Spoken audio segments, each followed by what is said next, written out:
नमस्कार, आप देख रहे हैं खबर 1 मिनट। इस बुलेटिन में आपका बहुत बहुत स्वागत है। मात्र 60 सेकंड में अब खबरों के विश्लेषण को देखिए।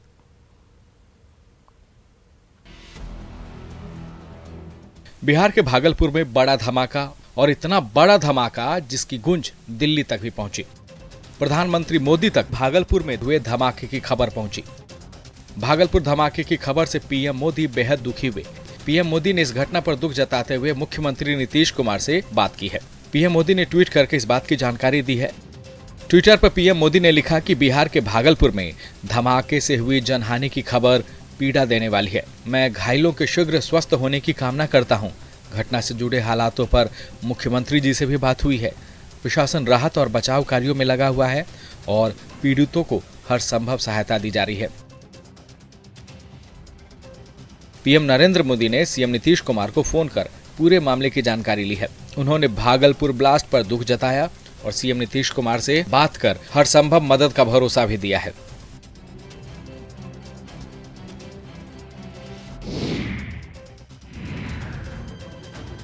भागलपुर के तातारपुर में धमाके से पूरा शहर दहल उठा है। वहीं घटनास्थल से पुलिस को विस्फोटक भी मिले हैं। जिस मकान में धमाका हुआ है वहां से विस्फोटक बरामद किए गए हैं। धमाके के बाद राहत कार्य के दौरान विस्फोटक स्थल से पुलिस को बारूद मिले हैं। धमाके के बाद पुलिस डॉग स्क्वाड की मदद से मामले की तह तक पहुंचने की कोशिशों में जुट गई है, लेकिन धमाके की वजह से आसपास के इलाके में दहशत का माहौल है। लोग धमाके की गूंज के बाद से डरे हुए हैं। इधर भागलपुर धमाके की सीसीटीवी तस्वीरें भी सामने आई है, जिसमें विस्फोट के बाद आग को फैलते हुए देखा जा सकता है। विस्फोट से पहले वहां से कुछ बाइक्स गुजरती है जो सीसीटीवी में दिख रही है। वहीं वहां से कुत्ता भी भागता हुआ दिख रहा है। धमाका इतना तेज था कि आसपास के लोग डर कर भागने लगे। धमाके की शोर से कई लोग अपने घर से बाहर निकल गए।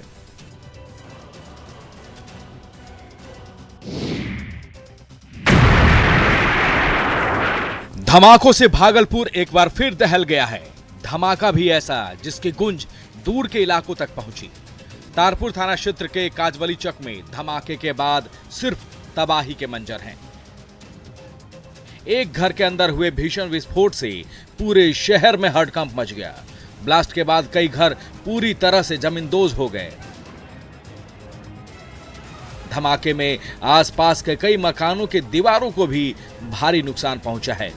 लोगों की माने तो ध्वस्त हुए मकान का मलबा घटनास्थल से करीब 200 से 300 मीटर तक छिटका दिखा। विस्फोट के बाद चारों ओर कोहराम मच गया। चारों ओर चिल्लाने की आवाज आ रही थी। विस्फोट के बाद चारों ओर अंधेरा छा गया। बिजली के तार टूट गए। विस्फोट इतना जबरदस्त था कि मानो भूकंप आ गया हो। रोड पर ईंट और पत्थर बिछे पड़े थे।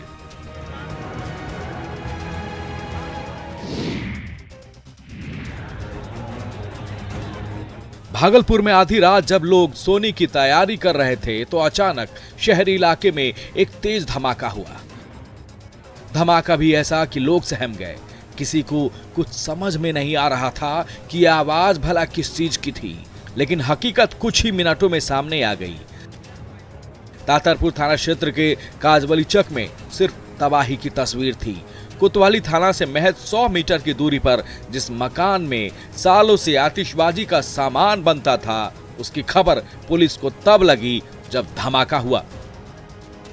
बारूद, पटाखे और देसी बम जमींदोज हुए इस मकान में बनाए जाते थे। धमाके की शोर पर डीआईजी, डीएम, एसएसपी काजवली चक पहुंचे। ब्लास्ट के बाद के मंजर को देखा और कहा कि जिस मकान में धमाका हुआ वहां विस्फोटक बनता था और इसी विस्फोटक की वजह से धमाका हुआ, जिसकी जद में कई जिंदगी आ गई।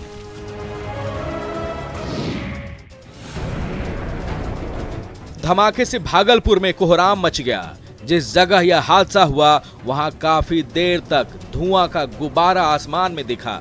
आसपास के कई घरों की खिड़कियों के शीशे टूटकर सड़कों पर बिखरे दिखे। आसपास के मकानों की क्षतिग्रस्त तस्वीर जोरदार धमाके की कहानी कह रही है। ब्लास्ट के बाद जो मकान जमींदोज हुए उसके मलबे हटाए जाने लगे। धमाके के बाद रेस्क्यू ऑपरेशन चला गया। जेसीबी की मदद से मलबे को हटाने का काम शुरू किया गया। मलबे के अंदर कई लोग दबे मिले, जिन्हें बाहर निकालकर आनन फानन में अस्पताल भेजा गया। रेस्क्यू कर मलबे से कई लोगों की जान बचाई गई। विस्फोटक बनाने वाले जिस बिल्डिंग में धमाका हुआ और जिसकी वजह से कई मकान क्षतिग्रस्त हो गए, वहां राहत कार्य शुरू किया गया है। मलबे और उसके आसपास विस्फोटकों की बरामदगी के लिए डॉग स्क्वाड को लगाया गया है।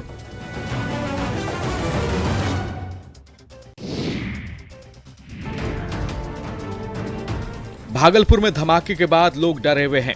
खासकर काजबली चौक के लोग तो दहशत में हैं। दहशत के पीछे तबाही की ये तस्वीर है जो धमाके के बाद बन चुके हैं। धमाका एक मकान में हुआ, लेकिन इस धमाके की जद में 4 से ज्यादा मकान आ गए। धमाका इतना तेज था कि मकान जमींदोज हो गए। जहां जेसीबी खड़ी है, वहां धमाके से पहले मोहम्मद आजाद का 2 मंजिला मकान था, लेकिन विस्फोट इतना शक्तिशाली था कि पूरी की पूरी बिल्डिंग के निशान मिट गए। मकान की जगह अब सिर्फ यह मलबे बचे हैं। आजाद के मकान के बगल में ही नवीन मंडल, गणेश शाह और भगवान शाह का भी मकान था। वो भी धमाके के बाद जमींदोज हो गया। आसपास के कई मकान क्षतिग्रस्त हो गए। कई मकानों के शीशे धमाके की वजह से टूट गए। मकान की जगह अब बर्बादी के निशान हैं। धमाके के बाद जिला प्रशासन लगातार रेस्क्यू ऑपरेशन चला रही है।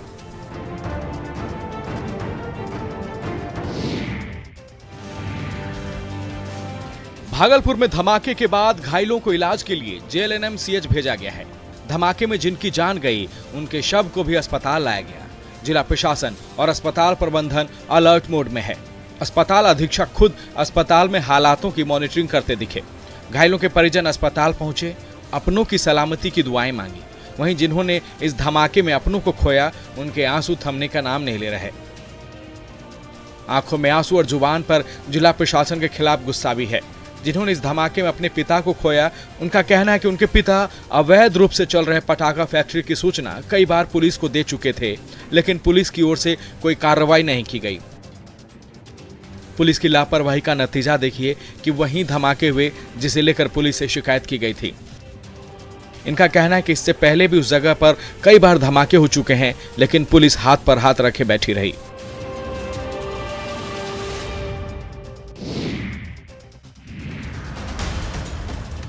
पिछले साल दिसंबर महीने में 5 दिनों के अंदर में एक के बाद एक 3 ब्लास्ट। फिर साल के शुरुआत में भी हबीबपुर के करोड़ी बाजार में एक घर में ब्लास्ट। भागलपुर में लगातार हो रहे धमाके से जिला प्रशासन पर सवाल उठ रहे हैं। हर धमाके के पीछे कहानी भी एक जैसी है। जहां घर में विस्फोटक बनाने के दौरान ब्लास्ट, हर धमाके के पीछे सच्चाई भी एक जैसी ही है कि सारे धमाके शहरी क्षेत्र में ही हो रहे हैं। भागलपुर में हुए धमाके में कई लोगों की जान भी गई। भागलपुर में लगातार हो रहे इन धमाकों के बाद कई जांच टीमों को भी लगाया गया। बिहार पुलिस का आतंक निरोधक दस्ता भी जांच में जुटा, लेकिन जांच के नतीजे आने से पहले एक बार फिर शहर धमाके से दहल गया है। सिल्क सिटी भागलपुर बारूद की ढेर पर है। हर धमाके साजिश का इशारा भी कर रहे हैं। गिरफ्तारियां जरूर हुई, लेकिन पुलिस यह नहीं पता लगा पाई इन सब के पीछे आखिर है कौन।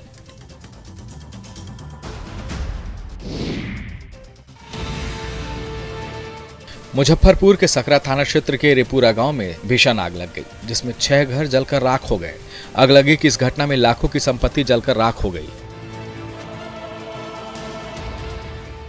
यह घटना तब हुई जब घर के लोग रिश्तेदार के घर गए हुए थे। ऐसे में आग लगने के पीछे के कारणों का पता नहीं चल सका है। अगलगी की इस घटना में कई लोगों के आशियाने जल गए। पीड़ितों का कहना है कि घर में कोई नहीं था, तभी रात में आग लग गई, जिसमें काफी ज्वेलरी और कपड़े जल गए। वहीं अनाज और मवेशी के लिए रखा भूसा भी जल गया। कड़ी मशक्कत के बाद आग पर काबू पाया गया, लेकिन जब तक आग पर काबू पाया जाता लाखों का नुकसान हो चुका था। अगलगी में जिनके घर जले उनके पास अब कुछ भी नहीं सिवाय बर्बादी के। पीड़ितों का कहना है कि अगलगी से काफी नुकसान हुआ है। इस मामले में अब तक उन्हें सरकारी मदद भी नहीं मिली है।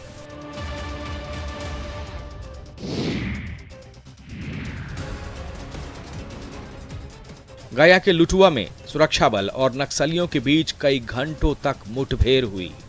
नागोबार गांव के जंगल में सुरक्षा बल और नक्सलियों के बीच हुई मुठभेड़ में कई राउंड फायरिंग की भी खबर है।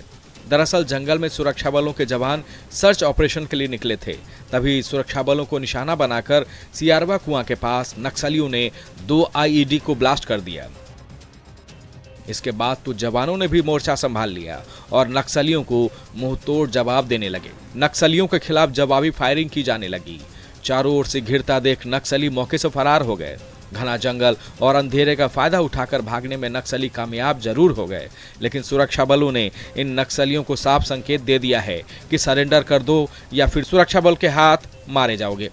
दरअसल जंगलों में नक्सलियों की मौजूदगी की खबर पर सुरक्षा बल के जवान लगातार सर्च ऑपरेशन चला रहे हैं।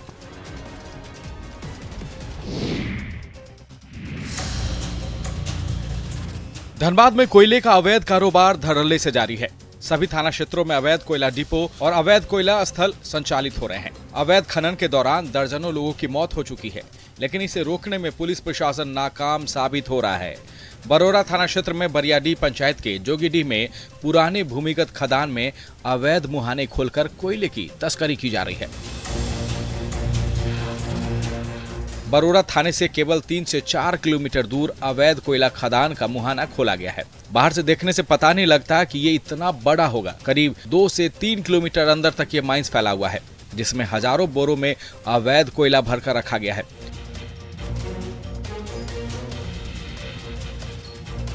यहाँ सैकड़ों मजदूर काम भी करते हैं। ऐसे में अगर कोई हादसा हो जाए तो कई लोगों की मौत की आशंका से इनकार भी नहीं किया जा सकता है।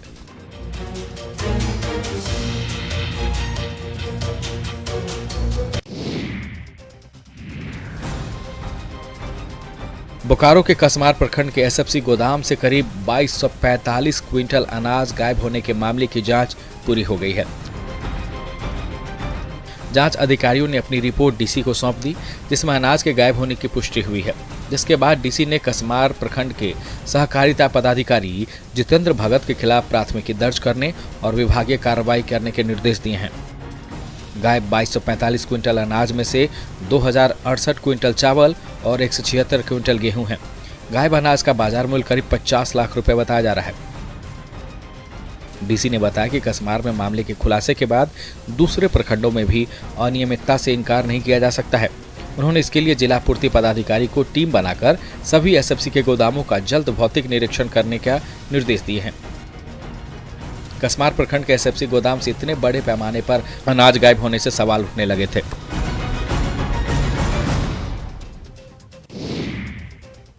और फिलहाल इस बुलेटिन में इतना ही। आगे देखिए क्रिप्टो की समझ।